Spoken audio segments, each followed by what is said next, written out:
Hello guys! Sa video na ito, gagawa po tayo ng stock review for Monde Nissan Corporation, isa sa largest food and beverage company sa Pilipinas. So kung nagbabala ka mag-invest sa company or kung isa ka ng shareholder ng Monde Nissan Corporation, sana makatulong sa'yo itong video na ito. Unting background lang about the company. Monde Nissan Corporation was incorporated on May 23, 1979. Monde Nissan is a global food and beverage company headquartered in the Philippines with a portfolio of iconic and market-leading brands across the fast-growing categories, including instant noodles, biscuits, packaged baked goods, culinary aids, and alternative meat products. And the company's portfolio comprises its Asia-Pacific branded food and beverage business or APAC BFB and meat alternative business. The APAC BFB business consists of three product groups, which are instant noodles, biscuit, and other products such as beverages, baked goods, and culinary aids. And their meat alternative business sells its products globally under Corn Foods and the Corn brand. So ito naman yung mga brands ng Monde Nissan Corporation. Marami sa atin ay medyo familiar na sa mga brands na ito. Kabilang dito ang Lucky Me, Skyplex, Fita, MY San Grahams, Corn, Cauldron, Monde at Nissan Wafer. And based sa latest financial report ng company, majority ng kanilang mga brands ay market leader na maganda since ibig sabihin nito, majority ng mga tao ay mas pinipili yung kanilang mga products kumpara sa kanilang mga competitors. At kung mapapansin nyo, naapektuhan din ng issue about pesticide yung market shares ng Lucky Me Noodles from 69.9% noong third quarter ng 2021 to 63.2% ngayong third quarter ng 2022. But still, sila pa rin naman ang number one sa noodles category. At ang kagandahan pa dito, based sa kanilang latest financial report, unti-unti nang nakaka-recover yung sales ng Lucky Me Noodles. So, ang president at director po ng company ay si Miss Betty Ang. Siya rin po ay kasalukuyang director ng Suntrack Corporation. So, wala masyadong information about Miss Betty Ang sa internet but knowing na siya ang president ng Monde Nissan Corporation na 43 years na sa industry, dun pa lang masasabi natin na magaling siyang mag-manage ng business. And by that, we can say na meron ding magandang management ang company. So, tignan naman natin yung financials ng company. Unahin na natin yung revenue at net income nila.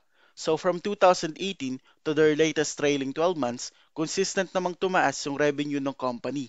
While for their net income, from 2018 to 2020, consistent naman itong tumaas pero bumaba noong 2021.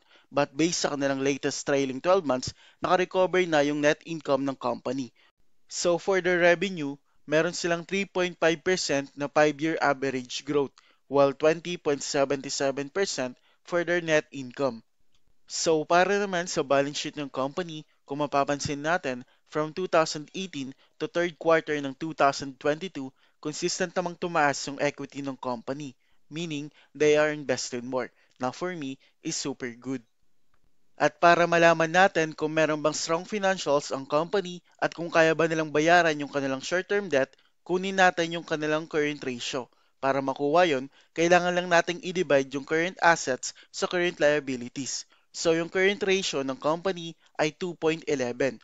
Para sa akin, yung good current ratio is between 1.2 to 2, meaning merong attractive current ratio ang Monde Nissan Corporation. At para naman sa debt to equity ratio ng company, para makuha yon, kailangan lang nating i-divide yung total debt sa total equity. So yung debt to equity ratio ng company ay 0.17. At based sa ating criteria, ito ay merong low risk. So by that, we can say na merong attractive debt to equity ratio ang company. At based sa latest financial report ng company, meron silang 6.78 billion pesos na long-term debt. At para naman sa free cash flow ng company, para makuha yon, kailangan lang nating i-less sa operating cash flow yung capital expenditures. So maganda dahil after nga mabayaran ng company yung kanilang operating expense at capital expenditures, meron pa rin silang positive free cash flow sa kanilang latest trailing 12 months na 1.81 billion pesos. So pwede itong gamitin ng company pambayad ng utang for their expansion or ibigay nilang dividends sa kanilang mga shareholders. At ngayong alam na natin kung magkano ba yung free cash flow at long-term debt ng company, puntahan naman natin yung free cash flow to long-term debt ratio. Dito magkakaroon tayo ng projection kung ilang taon ba yung possible na aabutin bago mabayaran ng company yung kanilang long-term debt gamit ang kanilang free cash flow kung gugustuhin nila. So para makuha yon, kailangan lang nating i-divide yung free cash flow ng company na 1.81 billion pesos sa kanilang long-term debt na 6.78 billion pesos. So ang free cash flow to long-term debt ratio ng company ay 0.2669 or 26.69%. Para sa akin, yung good ratio is 66% or higher. At para naman malaman natin kung ilang taon ba yung aabutin bago mabayaran ng company yung kanilang long-term debt gamit ang kanilang free cash flow, kailangan lang nating i-divide sa 1 yung 0.2669. So aabutin ng 3.75 years bago mabayaran ng company yung kanilang long-term debt gamit ang kanilang free cash flow kung gugustuhin nila.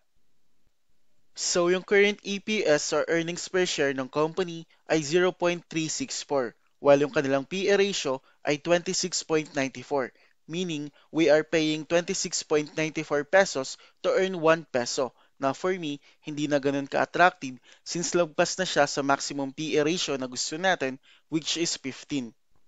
At regarding naman sa dividends ng company, nagbigay naman sila ng dividends this 2022 pero hindi ganun ka-attractive since wala pa sa 1% yung dividend yield.